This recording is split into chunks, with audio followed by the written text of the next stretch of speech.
Hello, Hi, welcome everyone. everyone. We're so excited you're here as part of the speaker series. I am Grace from Tabletop Mentorship Program. I'm Mike, as well from Tabletop Mentorship, and we're so excited to have with us today. Banana Chan is going to give a talk on how to get started writing in games. And boy, does Banana know a lot about that. They have their own publishing company, Game and a Curry. They've worked on a bunch of games, Scooby-Doo, Betrayal at Mystery Manor. I love that title so much. Or Mystery Mansion, excuse me. Terra Below, and the latest Kickstarter that she's run, Jiangshi Blood in the Banquet Hall. And we're so excited to have her on the stream. Welcome, Banana. Hi, thank you so much for having me. Absolutely, our pleasure. We are just overjoyed. We cannot wait for this talk. And I think most of the internet cannot wait for this talk. I hope it's helpful. It will be it's such a versatile topic because there's so much writing in games kind of across the disciplines. So I'm so excited to learn from this as well. Yeah. Yay, awesome. So if we can get started, I could take it over from here. That sounds good. All right. Awesome. So I will be presenting here. So thanks again, everyone, for tuning in. Again, my name is Banana Chan, and thank you, Grace and Mike, for having me on. I have been working in games in general for quite some time. I always say 5 years, but it's actually longer than that. I'm just like not very good at time. So it's probably been actually about 7 or 8 years. But I got my start in doing a whole bunch of things. So mostly with video work, mostly in more of the arts type media type stuff. So I'll get into that. So first of all, my bio real quick. As Grace and Mike mentioned, I am the owner and co-founder of a small board game / RPG publishing company called Game and a Curry. And I also write and design games for other companies such as Hasbro, Renegade, and Modiphius. And my latest works do include Scooby-Doo, Betrayal at Mystery Mansion, Dune the RPG, Warp's Edge, and Jiangshi Blood in the Banquet Hall. So that's just like a little bit of my bio. And before we get started into like the nitty-gritty of like how I got started, I'm just gonna like talk about the different types of writing that you might encounter in games. So previously in another talk, Jabari Weathers and I, we had to talk about the different kinds of writing in games as well. So we were thinking like, okay, what are the different kinds that we've encountered? So we've definitely done a lot of flavor text writing, like both they and I, we've done like rules writing. We've also done like, fiction writing, and adventure / module writing. So that's like a lot of the stuff that you might encounter in like RPGs, or when you're talking about like the flavor side of things, that might be more along the lines of, writing the flavor on cards or writing the flavor, before you get into the mechanics in the board game. So let's go through like, each of these and just like deep dive into like each one of these. So flavor text, what does that mean? So flavor text is usually stuff that you would see on a card, or getting the player or getting like the reader immersed into a thing before they start reading like the mechanics, right? So say for example, one of my favorites is John Gilmore / I forget who the other person's name on is, but that game where you're all like fighting zombies. Give me 1 minute, I gotta like remember this. But basically, it's the one where it's like John Gilmore. If anyone wanted like to help me out with this, please do so, because it is a game that I really love. But anyway, when you're reading through the cards, there's like this crossroads section, right?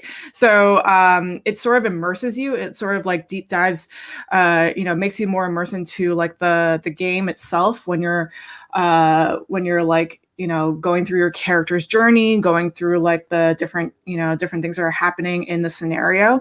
So there's flavor text. And then when you're talking about rules writing, that's more like the mechanical side of things. So Dead of Winter, that's what it's called. So when you're thinking about Dead of Winter, you think of like the flavor stuff that's like happening. And then you think about like the rules, like the crossroads thing that I was talking about.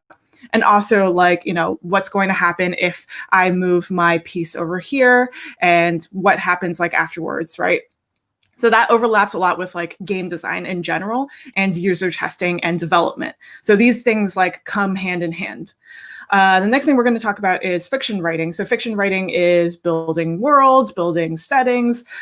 This is like closer to, say, like writing a short story or writing stories in general, like, writing a novel, right? So fiction writing, you might be writing stuff for like a novel for Wizards of the Coast, right? You could be writing like a magic novel, or you could be writing just like a short story for a book.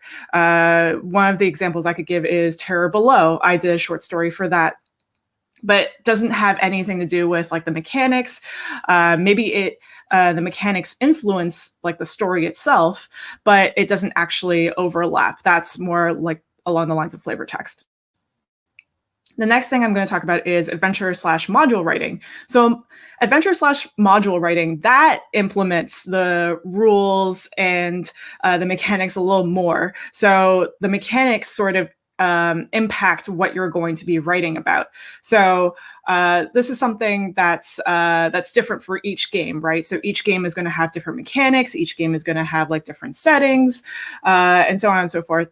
But basically, like, when you're writing an adventure or writing a module for a different company, or if there's like a pre-existing IP that you're already working with, you have to sort of make sure everything fits into like the stuff that's already pre-built. So say for example you're writing for like D&D, right? Like there are already rules that are set in place, and there are already like all these things that like the monsters that you fight, or like the the world that's already there. Like everything is already there, so you have to make sure that everything fits within that brand.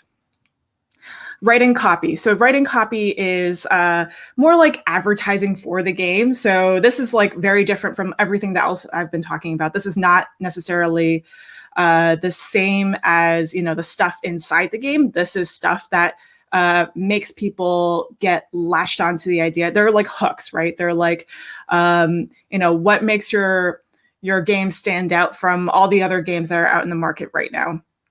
So that goes along with critiques and reviews, because in a way, reviews are also sort of like marketing. They kind of overlap, because I mean, at the end of the day, they sort of get eyes onto the game that you're promoting. But critiques, they can be, they're not necessarily always like good critiques. They might have like, a bit of feedback or a bit of stuff that isn't necessarily like, positive about the game. So that's a little different from like, writing copy or writing like promo material. So it can go either way. So that's like a quick overview of like all the different kinds of writing that I've encountered. And I guess to go into the next section, which is going to be about like how I got started. Not everyone, I just want to preface by saying that not everyone is going to go through like the same sort of path that I did. Like mine was very different, and it's very specific to like, the stuff that I'm into, but I'll go deeper into that. And some of the stuff that I'm going to say is probably just going to be like, it's going to be like good to take with you, but not necessarily like the way that you're going to go down. So I just want to preface by saying that. So the next section is, how did you start? So for me specifically, I started in art school. So I went to art school for 4 years. I went to NYU for video art. And that was like the thing that I thought I was going to do, right? Like I thought that afterwards I was going to work at MTV and I did an intern at MTV for a bit. But that I thought that was like what I was going to end up doing, like maybe doing like advertising or, editing videos for different shows. But along the way, things definitely changed. And I realized that video wasn't really like the medium that I wanted to pursue, because I feel like I've always been into storytelling. I've always been into like, writing narratives. But the medium itself, like the video medium, is very limited, because, you don't have that collaboration between players or people involved, but you do have like, people collaborating behind the scenes. So you have like, all the different actors, you have the producers, the writers, and, all of that, but it's not the same as writing something like a game. So I think somewhere after college, I started working at a management consulting firm doing video work for them.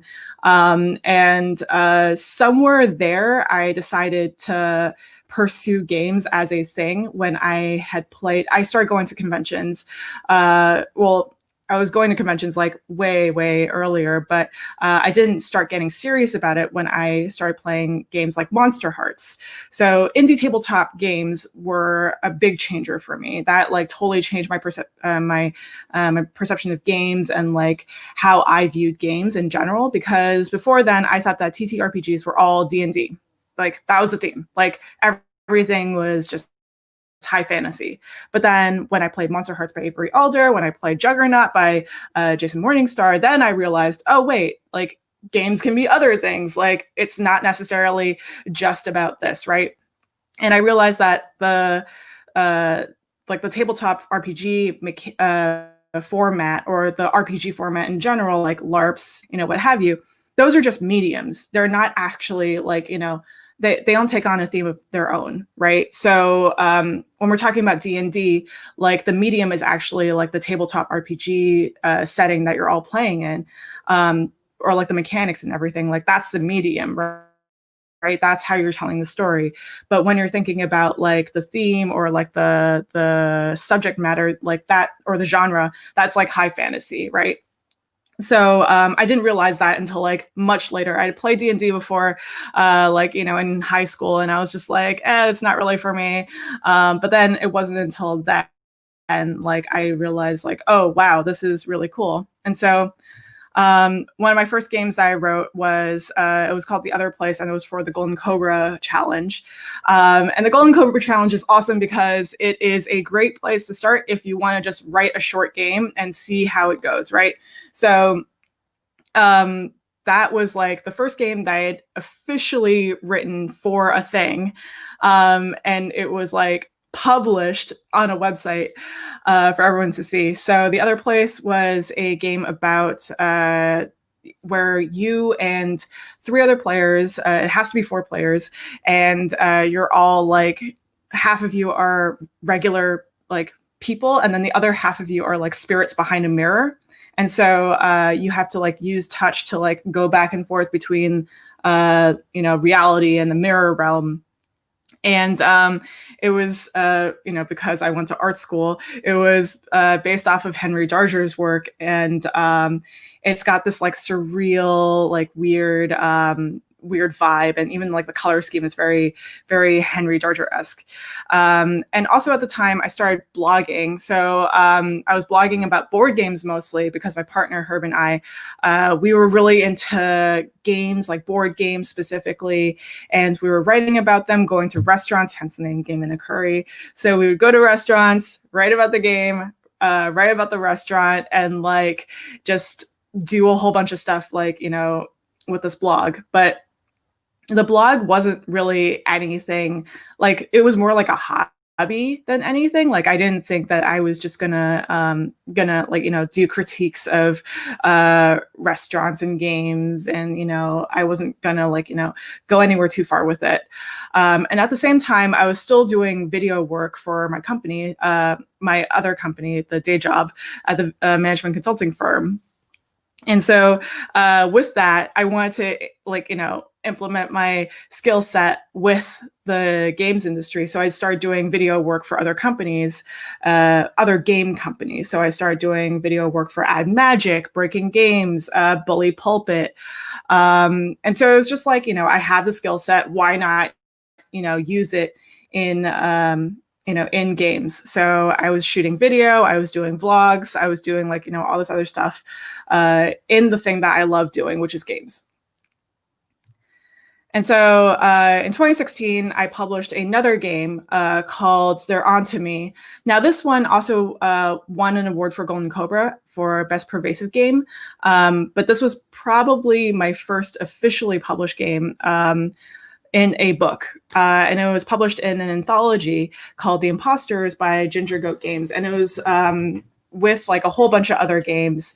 This one is a solo vlogging LARP. So you probably played solo journaling LARPs before, or solo journaling RPGs. This is more along the lines of you're recording yourself with your camera, with your phone camera, for over a course of 7 days, and just talking into the camera about your experience as parasitic aliens try to invade the planet. So that's basically what the entire game is. And I did a lot of more experimental games, mostly LARPs, because again, with my art school background, I was like, oh, this is a cool new way to do stories. And this is a cool new way to explore themes. And so I was doing that a lot. I was still doing video work for other companies. And I think around here, I was starting to feel like I want to pursue writing more. And I don't really want to do as much video work, because I think that I'm doing it a lot for my day job. It's okay, but at the same time, I want to do something else. I want to explore, more game design, more game development, more game writing. And so in 2017/2018, I wrote a module called Dads on Mowers for Kids on Bikes. And at first it was a joke, because I'm friends with both Doug and John. I think at first I was like, I'm going to write this silly module. Hey, is this okay? And Doug was like, sure. And I was like, oh, all right. There's no pushback. Well, I'm going to do it then. It's going to be called Dads on Mowers. Really sorry. Just going to do it. And so I wrote the module for Kids on Bikes. And people seem to really like it. After that, later on down the timeline, which is not noted here, I started doing an apocalypse trilogy of modules. And Doug just gave me the okay for all of them, mostly because we're friends, but also just because they're silly and they're ridiculous. And I think the three of them, the first one was Grannies on Scooters, and then the second one was I think it was Doggos on Skateboards, and then it was Anacondas on Airliners. So they started off as jokes, but then Doug was just like, yeah, just make it. And I was like, okay, sure. So that's basically how I started working a lot on Bikes modules. Around this time in 2017/2018, I also worked on a LARP, one of my more experimental LARPs for Itris B, the Menagerie, which is an anthology of games, poetry, fiction writing for the original Itris B book, which is a surrealist game by Vagrant Workshop. And it's a publishing company / writing company over in Norway. And I started realizing around this time that the LARP scene is very big, and it's very international. And that's how we sort of met one another, right? We all just met one another at conventions, or we would meet one another through the internet. And when I did start, traveling a bit, I would reach out to these people and be like, hey, you want to go for coffee or something? And they would always be like, yes, let's meet up and let's hang out. And so here, because I wanted to focus on my writing stuff, I stopped doing contracted video work and I stopped blogging, and I wanted to focus all of my energy and all of the people that I've met, trying to get them together to write for things, or get more experience and get more exposure into writing. So in 2018/2019, things sort of exploded like from there. Like because I had done so much work for Renegade, it like the Dads on Mowers module I think was the first thing that started. So it was Dads on Mowers, and then it was North Sea Epilogues by Kristen and Tim Devine, which was like this Viking RPG. And from there, I had like, basically had a lot of exposure working with Renegade in general. Like, we have the first module, we have the second module, and then somewhere in between, we had like done some communication, and then they were like, "Hey, you want to work on a short story for Terror Below?" And I was like, "Yes, absolutely." So Terror Below is like this game based on it's not the IP, so it's sort of like Tremors, think of it that way.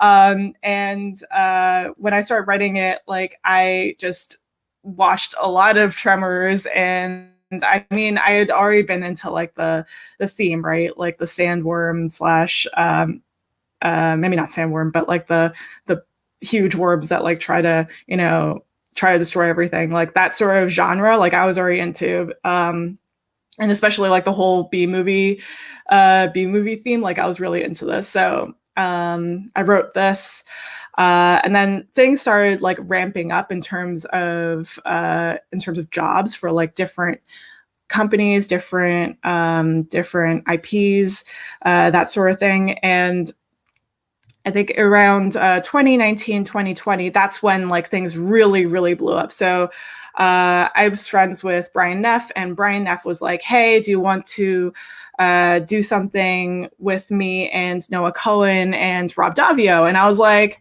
"Yeah, sure. I mean, like, you're a friend. I would love to work with you." And he later told me, and he was like, "It's for Scooby-Doo." And I was like, "Oh, I am totally on board. Like, I am 100% like into Scooby-Doo. Like, yes, absolutely." So initially the project used a fake name, which is like most IPs like use like fake names for their projects. And so I've been working on this thing for maybe about I want to say about like 3 or 4 months with the team. And so I was working with them on it, and then they were doing the development. Like we had been going back and forth on development and writing. And my focus was on writing the haunts themselves. Their focus was on the mechanics, the playtesting, and like the branding stuff. So because they had like a good relationship with Avalon Hill and Hasbro in general, they were like the point people and the project managers working alongside with like everyone over at that company.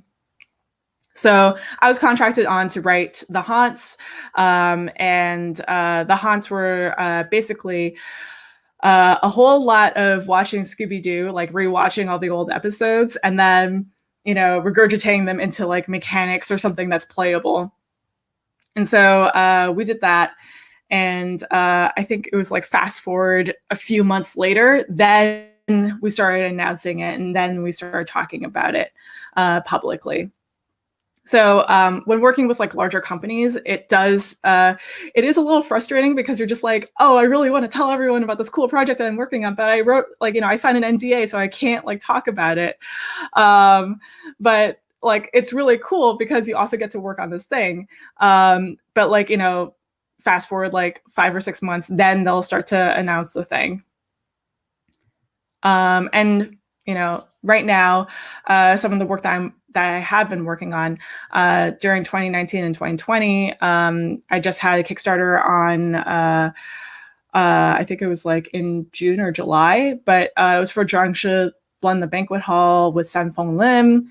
And that was basically a tabletop RPG about a family, a Chinese family running a restaurant in the 1920s, and in the daytime they're faced with oppression and systemic racism, and then at night Jiangshi hopping vampires come out. And so with this project, I actually met Sen in 2018. And I think that the focus here for me is that like building a community and being a part of a community is really important, because that's how you network with people. And that's how you get people to collaborate with you. So I think we met at Fan Expo, or maybe it wasn't Fan Expo. It was probably Breakout Con. Yeah, we met at Breakout Con in 2018 officially. Before that, we had been chatting online because we have like a small Asian industry creatives who are in games, right? So we have this like small community, and we were like, already talking to one another. But it wasn't until then when we were just like, hey, we should meet, we should do a thing, let's brainstorm some stuff together and see what sticks. So this is one of our first ideas. We still have this like growing Google Doc of like all this stuff that we're eventually going to get to. It's, a thing where people just have like a whole bunch of ideas and eventually they'll get to it, but we're going to get to it. And then around then, I started working with Renegade again. Like I'm always like, working with Renegade, but one of the things is Warp's Edge by Scott Alms. So that's like a solo game. I think that's coming out soon-ish. Right now, the pre-orders are open. And I also worked on Athenium by Letelier, but that's just like the little book names that I wrote down for them. And I think that one of the things with Renegade especially is that because I've been working for them for such a long time, I had built this rapport with them. So they, occasionally come back to me for jobs like this if they needed anything.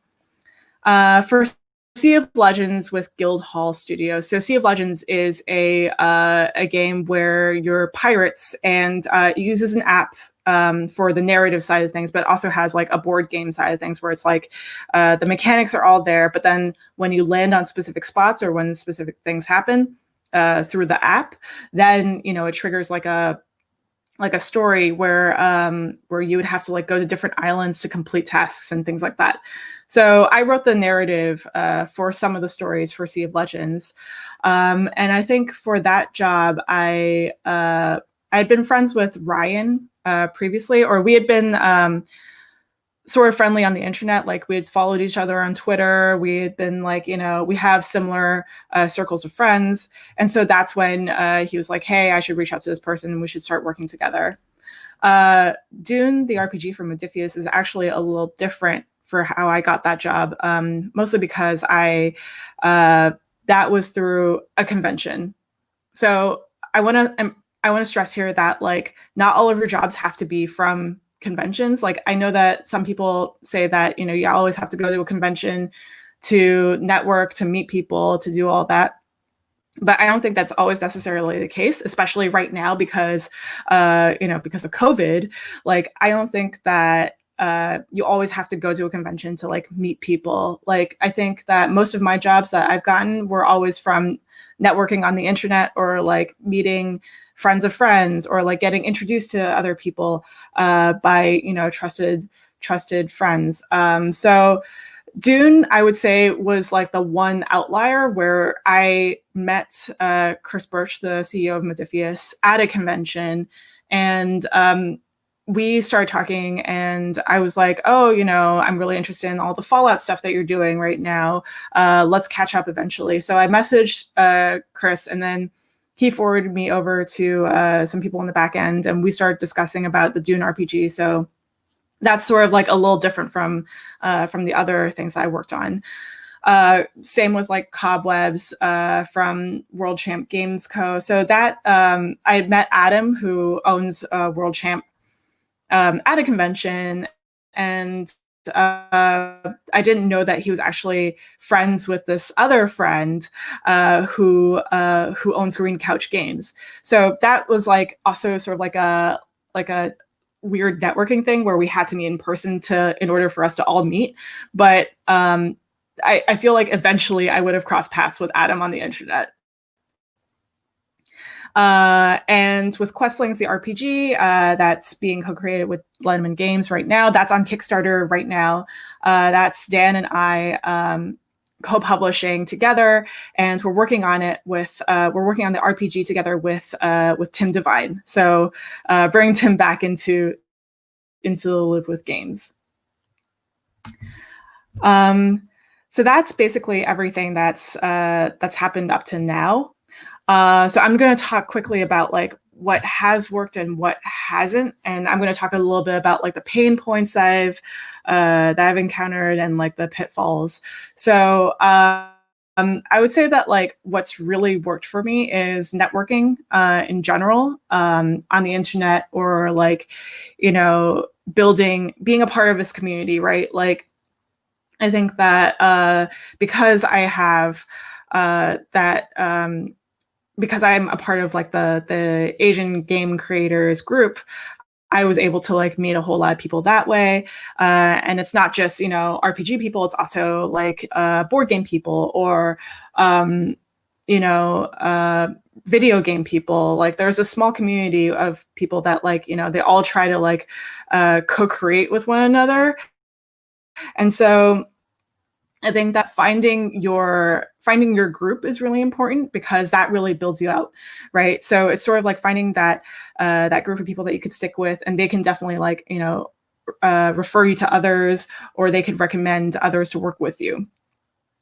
And I think that initially saying yes to a lot of things is great, as long as you're getting paid the right amount. So, you know, maybe initially you'd be getting paid like, and this is something that's like a little weird with the industry, right? So like with games writing, you can get paid anywhere between like 3 cents a word to like 20 cents a word, right? So the issue here becomes like 3 cents a word and 4 cents a word is very low in game industry standards. 10 cents a word is more like the average, I would say.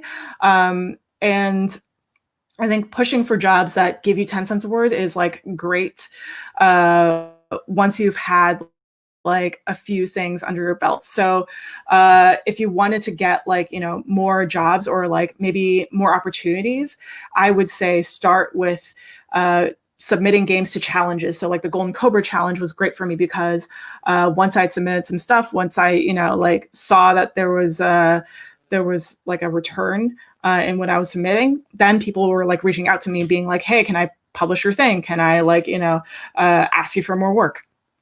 So I think that like, yeah, you can go the route of like, you know, getting paid like a minimum amount, or you can submit your stuff to like awards or challenges and like different things like that in order to get to a higher paying job. So I think that even though like, you know, some people would say like, you know, 3 or 4 cents a word is, you know, is good to start, I think it really depends on how you want to approach it. So yeah, like having an award or having like, you know, a couple of titles under your belt, it can't hurt. So what hasn't worked for me specifically, I would say, is definitely saying yes to too many things. Like that's always been my problem, saying yes to everything. Because at the end of the day, you sort of have to start piecing together like what works for you and what doesn't. And I think that like with certain jobs, you have to think about your branding too. So it's not just like I'll say yes to everything that comes my way. You also have to start thinking about like what do I want to be known for? What do I want other people to approach me for? So that's one of the reasons why I stopped doing video work, was because I mean, it wasn't just because I was sick of doing video work, but it was also because I didn't want to be seen as that person that does the videos. I don't want to be seen as that person who just like, you know, makes video content for other people. And at the same time, I didn't want to do a blog anymore, because I didn't want to be seen as that person who does like critiques or, you know, news type stuff. So I think thinking about your brand is really important, especially like when it comes to what do you want to do at the end of the day? Is it designing games? Is it writing for, you know, blogs? Is it doing this? Like thinking about your, and I know it sounds cliche, but like thinking about your like 5-year plan sort of helped me align like, you know, what my goals are and what my wants are. And I already talked a little bit about this, but like, what advice can I give when finding new gigs? I think that like I said earlier, definitely going for challenges, going for like contests, like that kind of thing, submitting, you know, short little things I thought that was great for at least building my career. So like when I first started like submitting to Golden Cobra, I also like, submitted to all these other places, like the 200 word RPG, like, just sending things out that were small and like didn't have a lot of risk attached to it. I think that was great for me. And I think if you're just starting out, like also trying to submit to these places, you'll also build a community, right? So like even if you wanted to submit something and you wanted to like, make a little bit of money from it, going onto itch.io, like there is a community around that already. And, posting on Twitter, posting, different things, like you'll get seen and you'll get found. Like people will find you and they will want to work with you and they will approach you for different gigs. I think that the only problem sometimes is that like, when a company is offering a little small amount of pay, it does devalue your work, and it does make you feel like it's not as big as like the other companies or the other writers that are already out there. But in reality, it's actually not that it's easy to get there. It does take a lot of hard work, but you can get there when if you work hard enough. So I think that's really important to keep in mind. And then a little bit more of like the practical side of things. Where do you usually start when creating? I think like for me, because I have so much experience with like video and like shooting and like, video editing and like that kind of thing. I think a lot about like framing things like a movie or framing things like a TV show in order to start writing. So working with that framework, it's a lot easier for me to understand and to digest. And I think that a lot of people are starting to write that way as well, like, using the television format or like the movie format to frame their scenes and like to make things like more digestible to their audience or their players. And so like an example I give is Warp's Edge, right? So Warp's Edge, I did a short story for that. And it's a solo hero series. But the short story wasn't really a short story. It was more like a choose your own path type of short story where it was sort of like a tutorial before you actually start playing the game. And so in the beginning, it's like you're in the spaceship and you don't know what's going on. Like you've been floating around for a year and you just finished like, this big war that was happening, this big battle. But now you've been like separated from the rest of your crew. And so as you're like, choosing different things, like whether it's what music to play while you're hanging out alone, or like what are you going to advance on your ship, like what are you going to upgrade, like that, those choices are integrated into the story so that way at the very end the player will have like this this ship that they've built that they can use to play in the game itself. So I think with that, when I first started writing about it, I was thinking about like different time travel movies, or not specifically time travel movies, but like Groundhog's Day type movies, because in the game you go back and forth in time. Like once you've been like attacked or destroyed by like an enemy ship, you have a chance to like rewind and go back, and then you have like an extra life or something where you can like go back and try and attack them again. So I think for this, it was, looking at media that I'm familiar with, like Groundhog's Day or Russian Doll, like things like that. And then looking at it from like a sci-fi lens, right? Like putting on my sci-fi glasses and being like, oh, what if this was in a like I don't know, like what if this was like a Stanley Kubrick film or something like that, and like we mix and match like these existing properties to make like this thing, to make something new. So that's sort of like a bit of information on my process and a bit of information on like where I got started Hopefully that was helpful. I know that not everyone's going to have like the same route, but a lot of the stuff that I mentioned, like you could probably do something similar or try to implement that into your creative process or your process for trying to find new gigs, trying to network with other people, and if there's any Q&A right now, I'm just going to open it up to the floor and let people send in their comments. Send in their stuff. Yeah, that was amazing. You've had such a fascinating journey over the years. It's so cool to see the project you've gotten to work for. We have Sorry, what was the question? Oh, we have some questions coming in here. Tony Tran is asking, what nice. is the Asian creators group that you had mentioned? It's on Facebook. So it is moderated by me, Sun Fong Lim, Victoria Kanya, and Brother Bing. So I think that, let me just double check on the name because it's very long. Sure. And we've changed it multiple times. And Asian Analog Gaming Professionals. That's what it's called. Cool. Awesome. You had Grace mentioned, getting, your story getting into games and all the different types that you've worked on. I was curious just about, working on original stuff that comes from you and working on something like Scooby-Doo, which is already, it's an IP itself, but it's already based on an existing game. So adapting that game with an IP, veneer on top of it, what are some of the challenges of that, as far as the writing goes, writing those haunts, translating them for a Scooby-Doo audience? Yeah, so Betrayal itself is like a pretty heavy game in terms of the theme, because, you're using a haunted house that's like very creepy and it's more for adults than for kids. When we were working on Scooby-Doo, we had to think about how to make it easier for kids to understand. That's the first thing. And then the second thing was sort of like thinking about it through the lens of Scooby-Doo. So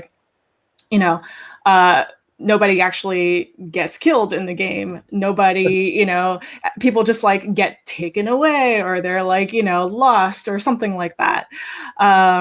So like translating it into like the more Scooby thing, like the more Scooby theme, that made it easier for us to translate it to kids at the same time. And I think when we were writing, like I had so much leeway just to write with the episodes. Like, yes, we had to work within the framework of the episodes. Like we had to hit these these points in like each episode. Like say, for example, if we had to use a swamp monster, we would, write the swamp monster in.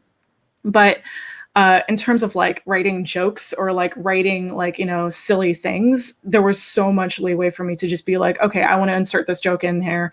Can I do this? And like the team would be like, yeah, sure. I mean, as long as it fits, as long as like, people are okay with it, like as long as it doesn't hurt anyone, then yes, absolutely. That's incredible. Wow. Writing jokes for Scooby-Doo. Who would have thought?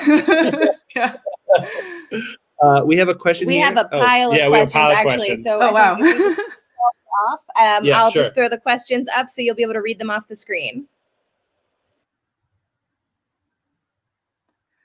How do we find contests to enter? I often discover there was a contest when someone posts the winners. Oh, that's a great question. I think following certain people to like, on social media. I mean, like, following them on social media and keeping track of like all the different contests that they would post. That's been really helpful for me. Like what I was mentioning earlier, Golden Cobra, like that's something that's like that they do every October.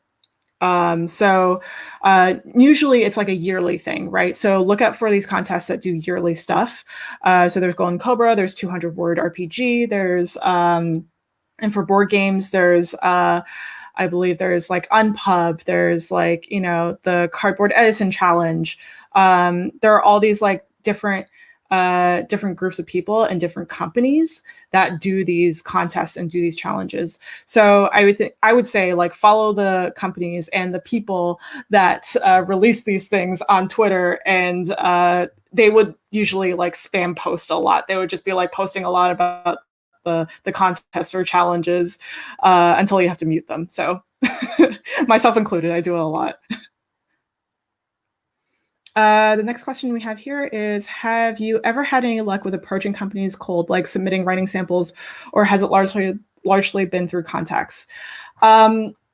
So I would say submitting cold sometimes works. The likelihood of it working is a lot lower when you're first starting out. So if you're an established, like by established, I mean like someone who's like, I don't know, got a following on Twitter, or like someone who like an Eric Lang or like a Friedman Freeze, right? Like that sort of established. Like obviously it's going to be a lot easier for them to approach a company and be like, here's all the stuff that I've done. Hey, can I work for you?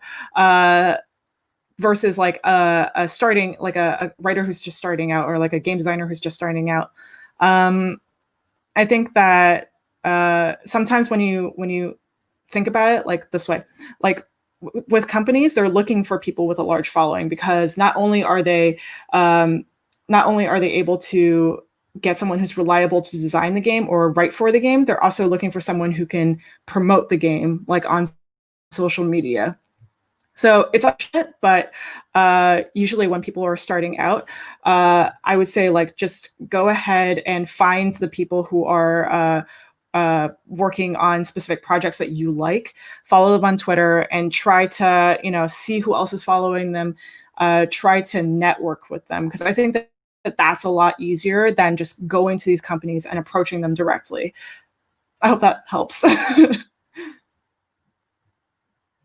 What tips, this is from Alex Cannon, what tips do you have for someone who wants to write choose your own adventure style narrative? Planning. So I would say like planning stuff a lot is really important. So like I have a whiteboard. I have 2 whiteboards, and I do all my planning there. And once I have done the writing portion of it on the whiteboard, I translate it onto like a Google Doc or like some sort of visual format on the laptop. And it's usually like a flow chart, right? Like having a flow chart written out with specific points that you want to hit in terms of the narrative. So say, for example, you have you start off in a forest, and then you have these like 3 points that you can branch out to, like point A, go deeper into the woods. Point C, follow point B, follow the road, or point C, like go towards a waterfall, right? And then once you have that, like a brief sort of outline, it's a lot easier for you to write from there, because now you know where you're going towards. And having like an end, a middle, and like a beginning, like all of that encapsulated into a flow chart is really easy for you to, from there, it will be really easy for you to visualize everything and to work from there.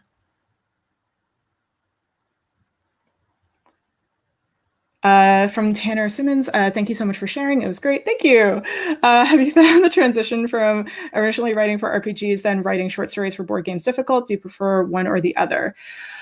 So honestly, I go back and forth between the two. So I do like writing for RPGs, and I do short stories, like, and I sometimes do flavor text. Like, I think that all of that is like, if there was like a Venn diagram, right, there's a lot of overlap between like all of the different writing styles, I guess.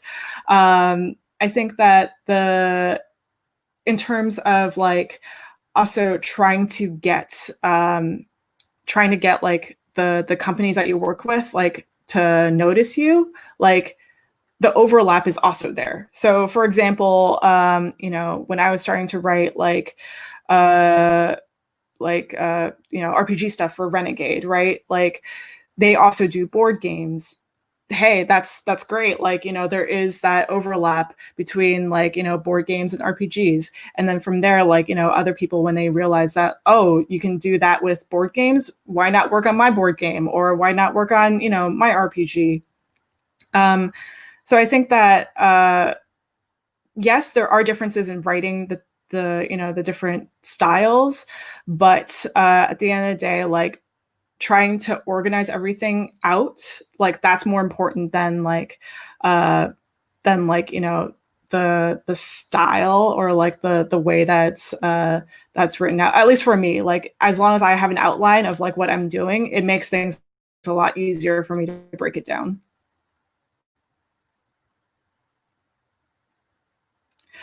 Higgins Feicher, such an interesting life. Thank you. For someone who's just getting started, do you recommend prioritizing one small project, or perhaps a smaller one and a longer term one? It's easy to get overwhelmed. Yes, it is very easy to get overwhelmed.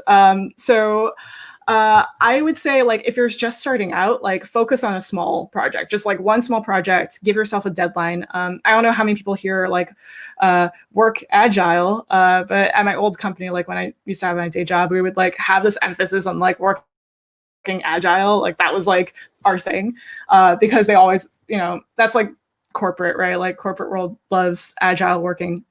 But even though I'm making fun of it now, it is really, it does help me with like my organizational process, where I'm just like thinking, okay, so if I have this like big task that I want to do, say I want to write like a small game, even with small games, like, breaking it down into smaller chunks, like, that is really helpful. I think that, like, if you're doing a small game, let's say you have the mechanics in mind. Okay, I have, this thing that I want to work on. Week 1, I'm going to work on the mechanics. Week 2, I'm going to focus on the theme. Week 3, I'm going to try to focus on like making sure that both theme and mechanics work together. Like, I think breaking it into like that sort of framework is really helpful. So that way you don't get overwhelmed with like a project. So focusing all your attention into a small project at first, when you're first starting out, and then switching gears and maybe going into a small project that you want to work on, and maybe a longer term project at the same time. Because like the last thing you want to do is overwhelm yourself. That's when you like, when you just like get really frustrated and like frazzled and burnt out. I think just like taking like those small steps before like building up, so that way you understand how you work, and that way you can like work with other people as well, and like bring on collaborators. Tiz Krill, how do you deal with a game that has no core yet, and do you have many ideas on how to sort it, but are unable to find the right combination? I think, yeah. So, okay, I understand. All right. So I would say for something like that, like, if you have a brainstorming document, what I usually do is I would have a, for like any sort of game, I would have a brainstorming document that's just like a mess, right? It's just like a jumble of words, like all the stuff, all the ideas, and I just like word vomit onto this document. And then I have another document, and I sometimes lay it side by side, which is a template. So the template is basically like an outline of all the stuff that's going to be in this, for example, an RPG. So it would have the title, the safety stuff, the tone of the game, and then like, how to play, broken down into like setup, character creation, playing the game, that kind of thing. So I think having that template next to the brainstorming kind of helps me like organize everything better. And then from the brainstorming document, what I usually do is I would highlight all the stuff that makes sense, copy and paste that into like into the same document, like maybe like on a new page or something, and then sort of work from there and think about like the template that I've already made and go back and forth and see how it could fit into the template. Once that's done, like, once I've filled out the template, like, yeah, it might be a mess. Yeah, it might not make a lot of sense, but this is just the first draft, right? Like, this is your first draft. You're going to work on, you're going to throw like, these weird ideas onto this first draft. And then from there, once you filled it out, go through it again, read it, like give yourself maybe a week or two just to like take a break from the document, but go back to it and be like, what works, what doesn't, what makes sense. If it doesn't make sense, then why not try to fix it?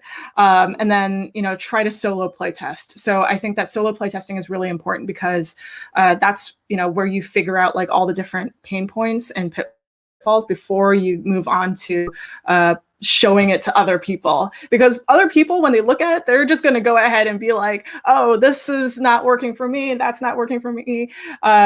Before you can even say like, oh, wait a second, that wasn't my intention. So I think giving yourself that time to figure out your intention for the game and try to like, develop it a little bit before showing it to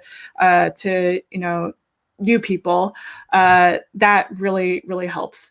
And also the development phase, that is the longest part of writing a game, right? That takes like maybe, I don't know, like, I want to say multiple tries. Like, it could take, if it's a smaller game, maybe it takes 2 months. If it's like a larger game, maybe it takes 2 years. Like that development process takes a really, like it varies from game to game. So I think like, take your time with that kind of thing. Next question, James Monty Carbonari. Any good places to get a sample template or to learn to craft our own template for a game? Yes, look at games that you like and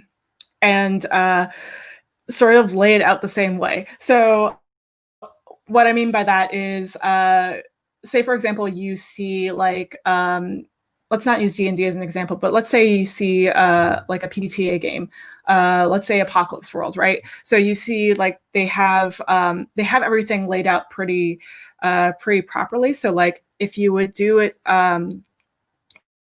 if you would copy and paste, or if you have like ideally if you have like a PDF version of it, just like copy and paste the entire document, or like copy and paste like sections of the document that are headers. So like find the headers and like copy it into a new document. And then, and this is just like a hack way of how I do it, but copy and paste all that stuff into a document and then like go through and then see like what's the stuff that would go into my game, and what's the stuff that like wouldn't necessarily fit with my game, and sort of like work from there. Like usually what I like to do is I would have like title, content warnings, how many players, tone, all that stuff laid out in the first page. And then from there, it would be like setting, overview first and then setting, and then character creation, rules, like basic die mechanics if there are any, ending, and then debrief. So like thinking about it as a person who would be like reading this and a person who would be playing this. I hope that's helpful. Radian, I appreciate your talk. Thank you. I have a question. Brevity is not my strong suit. Do you have any tips for being short and sweet, especially when writing rules? Yes. So I think that it's always good to start from like all the stuff, right? Like just write everything that you need to know, and write everything, or not write everything that you need to know, but everything that you already know. So like, say you have like 300 pages of just like rule stuff and like, and setting stuff. Some of the stuff might get repeated. Like read it through and just like think about it from like another person's perspective, and just like sort of sort out the stuff that is extraneous or like doesn't need to be there. And I think like also getting another person to read it, like ideally, if you're working on a project that's like larger, you should have like multiple people or multiple eyes on the project anyway. So maybe asking like another person to like read through it and be like, maybe this shouldn't be there. Maybe this can be like collapsed into one sentence, like that kind of thing. I think if you're working on like a smaller project, like say you have like a 1-page or 2-pager RPG that you're working on, or a 1-page or 2-pager like short game that you're working on, like a board game or something like that. I think that while you don't want to assume that the player knows everything, while you don't want to assume that everything, they already, say for example, like one of our issues with one of our games is that we forgot that like people don't know that, you're supposed to refresh the discard pile. Like I'd say trying to hit those notes and putting them into like a bullet pointed list instead of writing everything out in detail in like long paragraphs, that helps. So like if you're doing rules, do a bullet point list instead of like, just big paragraphs of stuff. What are some tips you have for networking if you're used to the tabletop community? How do you approach people or find spaces that are inclusive to you when everyone seems so tight-knit already? And that's from AC. That's a really good question. It is actually, I would say, like, I think that closer to the beginning of like when I started my tabletop, I guess, journey, it was harder for me to find the right people to be in connection with. I think right now it's a little easier because there are communities that are trying to bring in new people, right? Trying to find like new diverse writers and trying to like get uplift people basically and like build communities. I think that right now like a lot of people take to Twitter, so going onto Twitter and trying to find like who's following who. And if you want, you can totally just check out who I'm following on Twitter and be like, oh, maybe these people like have insight on like who to follow. But like, I think following podcasts also, they're really helpful because they have their own Discord communities. So say, for example, Asians Represent, right? Asians Represent, they have a Discord community and it's broken up into like creatives and like just like a random space for pictures of your cats and like whatever else you have in that community. There are a lot of people in that Discord channel, like not just people who consume the podcast, but also people who are creatives, who are working in the industry. Some who work for Hasbro, some who work for WotC specifically, or like Renegade or whoever. I think that finding like these podcasts, they have like large communities, and also trying to find people on Twitter who who follow specific people that you might be interested in. That's really helpful. Thanks, Chris. I just saw Christopher Chung's post. Well, I agree. Following Banana takes you down a rabbit hole. Well, thank you so much for doing this. This was really fantastic, and you can see we got so many questions. So everyone was super into it. We really, really appreciate you being here to talk about writing the games. Yeah, super insightful stuff. Yeah. Thank you so much for having me. Hopefully that was insightful for everyone. Oh, absolutely. Absolutely. And especially like part of the aim of the speaker series is to get people from across the disciplines. And I think we think it's worthwhile for everyone to kind of know this stuff, even if you're not the writer for the game. It's still so useful to be able to know what that role is, and to be able to talk to these people, and if you want that kind of thing, to think about that even in your own creative part. If you're game designing, you should think about writing. Like what role is that going to play in your game?